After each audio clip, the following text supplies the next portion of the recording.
राज साहब, सबसे पहले तो इस पर कमेंट कर दीजिएगा, मैं सदारती इंतखाब पे आता हूं, लेकिन आज मुशाहिद हुसैन सैयद साहब ने जो ईवान बाला के अंदर बानी पीटीआई समेत सियासी कारकुनान की रिहाई का मुतालबा किया है, ये नून लीग की पॉलिसी है, पार्टी पॉलिसी है या उनकी जाती राय है?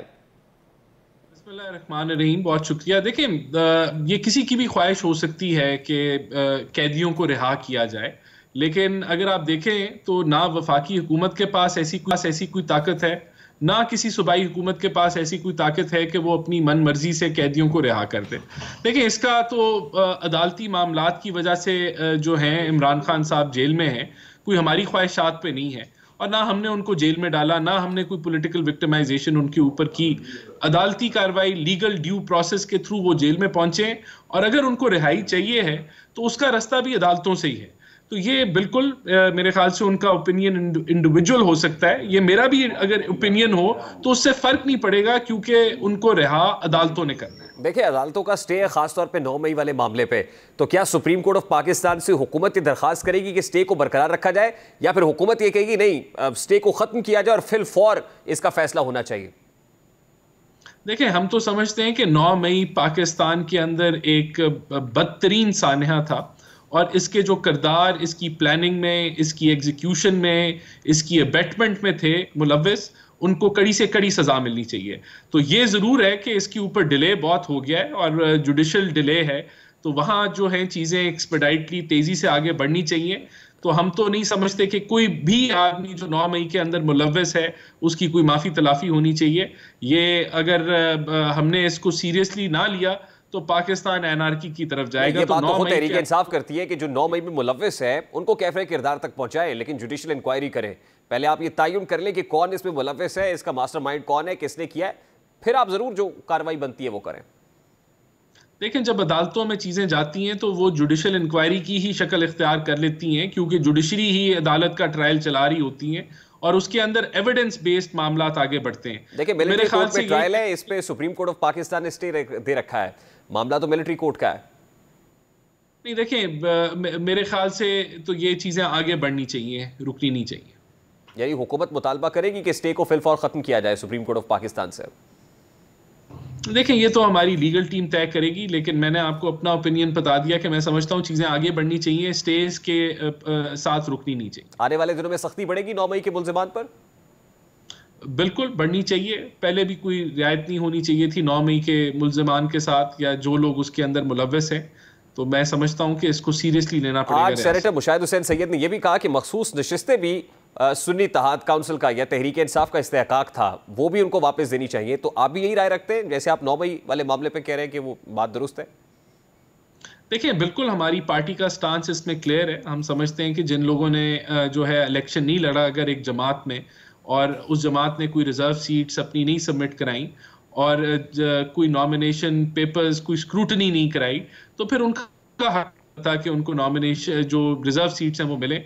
फिर उन लोगों ने, उन जमातों ने जिन्होंने ये सारी जो रिक्वायरमेंट्स हैं पूरी की हैं, वो उनके अंदर डिस्ट्रीब्यूट हो जानी चाहिए। बहरहाल इसका फैसला हमारी ख्वाहिशात के मुताबिक नहीं होना, फैसला कानून के मुताबिक होना है। और नहीं, लेकिन आपने भी तो उन नशिस्तों को ग्रैब करने में इतनी जल्दी की कि आज पंजाब असेंबली का सेशन जो 2 बजे था 9 बजे सुबह इसलिए कर लिया गया कि कहीं लाहौर हाईकोर्ट इसके ऊपर स्टे ना दे दे। देखिए, बिल्कुल हम तो समझते हैं कि हमारी पार्टी में स्ट्रेंथ जो है इन सीटों के साथ बढ़ेगी। तो हर मॉरली जस्टिफाई कैसे करेंगे सर आप इसको कि किसी की सीटें आप लेके अपनी स्ट्रेंथ बढ़ा रहे हैं? मॉरली जस्टिफाइड है ये? नहीं, देखिए, हमने जो है अपनी मर्जी से तो ये सीटें नहीं लेनी ना। कानून कायदे के मुताबिक अगर हमें मिली तो तभी हम लेंगे ना। तो अगर हमें कानून कायदे के मुताबिक मिली तो वो फिर मॉरली जस्टिफाइड नहीं है। अगर ये कानूनी तौर पे नहीं मिल सकी तो नहीं मिलेंगी। हम अदालतें जो फैसला करेंगी, जो कानून, जो ईसीपी फैसला करेगी, आखिर हम सारे उसके ताबे हैं ना। तो सर, आज सदारती उम्मीदवार का चुनाव हो जाता है, उसके लिए वो तमाम तर लोग जो मखसूस नशिस्तों पे आते हैं, और बावजूद इसके कि अदालत का स्टे था, पेशावर हाई कोर्ट ने स्टे दे रखा था, अब जो लोग आएंगे और सदारती इंतखाब में हिस्सा लेंगे, तो कल को आपको नहीं लगता ये सदारती इंतखाब कॉन्ट्रोवर्शियल हो जाएगा, चैलेंज हो जाएगा? देखिए, यहाँ तो एक जमात हर चीज़ को कंट्रोवर्शियल बनाने के जो है वो चक्कर में लगी हुई है। ये जमात जो है पाकिस्तान को ना माशी तौर पे स्टेबल देखना चाहती है, वो IMF को ख़त लिखती है, और ना वो जमात जो है पॉलिटिकल स्टेबिलिटी इस मुल्क में चाहती है, वो एनआरकी चाहती है। तो वो जो मर्जी करती रहे। वो अगर अगर अगर पेशावर हाईकोर्ट की जुरिस्डिक्शन पे पहले भी सवाल उठा था, अभी भी उठता है, वरना वो डायरेक्ट सुप्रीम कोर्ट जाते, लाहौर हाई कोर्ट में ना जाते। तो मेरे ख्याल से देखें, ये पॉलिटिक्स है। पॉलिटिक्स के अंदर कायदे कानून के मुताबिक अगर आप आगे बढ़ें तो उसमें कोई हर्ज नहीं है। आप उस जमात से बेसाखी मफामत भी चाहते हैं और उसी जमात को पॉलिटिकली एलिनेट भी कर रहे हैं, पॉलिटिकली कॉर्नर्ड भी कर रहे हैं। देखें, हम कोई जोर जबरदस्ती से तो नहीं कर रहे ना, कायदे कानून के मुताबिक बातचीत कर रहे हैं। अगर कायदे कानून में इस चीज की गुंजाइश नहीं हुई तो हमें नहीं मिलेंगी सीट्स, अगर हुई तो मिल जाएंगी। वो लोग जिनको सर एमपी ऑर्डर्स के तहत गिरफ्तार किया गया, ये तो जुडिशियल ऑर्डर नहीं होता ना, ये तो एडमिनिस्ट्रेटिव ऑर्डर है, तो उसको तो आपको रिवर्स कर सकते हैं। अगर आप वाकई चाहते हैं कि मिसाकी मफामत करें या सियासी कैदियों को रिहा करें, तो इसके ऊपर तो आपको एक कदम आगे बढ़ाना चाहिए राना एहसान अफजल साहब। देखें, एमपीओ ऑर्डर्स के बाद जो गिरफ्तारी होती है वो भी अदालतों में जाती है, अदालतें बेल दे सकती हैं। लेकिन बिल्कुल आप ठीक कह रहे हैं कि हमारा, देखें, मरियम नवाज साहिबा ने भी कहा है कि पॉलिटिकल विक्टिमाइजेशन हमारा कोई इरादा नहीं है, ना हमारी ये सियासत है। लेकिन अगर आप कोई जो है वो सड़कों को ब्लॉक करेंगे, अगर आप पाकिस्तान को आगे बढ़ने से रोकेंगे, तो डेफिनेटली हम फिर एक स्ट्रिक्ट जो है वो स्टांस रखेंगे अपना। बहरहाल अदालतों के मामला, अदालतों से रिलीफ ले, कोई उसमें नहीं रुकावट, हम उसको जो है अच्छा sir at this point in time number game की बात हो रही है, सदारती इंतखाब जहाँ तक कंसर्न है, इस्लामाबाद में मुख्तलिफ पॉलिटिकल पार्टीज को इकट्ठा किया गया, क्या खतरा है महमूद खान अचकजई से, मतलब उनको जो फील्ड इन किया गया है बतौर प्रेसिडेंशियल कैंडिडेट दूसरी तरफ से, क्या आप समझते हैं कि नंबर गेम डिस्टर्ब होगी हुकूमती इत्तेहाद के लिए? नहीं, मैं नहीं समझता।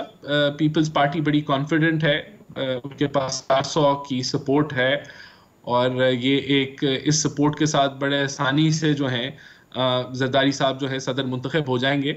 लेकिन जो इस्लामाबाद में गैदरिंग हुई, डेफिनेटली इलेक्शन की कैंपेन के अंदर फिर आप अपने इत्तेहादियों के साथ इकट्ठे होते हैं, आप अपनी स्ट्रेंथ जो है वो शो करते हैं, तो ये उसका प्रोसेस है। सर ये ऑप्टिक्स का मामला भी तो है ना, नंबर पूरे के पूरे शो करना भी तो ज़रूरी है। अगर नंबर कुछ इधर से उधर होते हैं और फिर कुछ खबरें ऐसी हैं कि बलूचिस्तान से कुछ लोग अगर महमूद खान अचकजई को वोट कर देते और नून लीग के अंदर भी जो ख़ास तौर पर नजरियाती लोग हैं महमूद खान अचकजई को वोट करते हैं, तो फिर आपको नहीं लगता कि ऑप्टिक्स फिर डिस्टर्ब होंगी?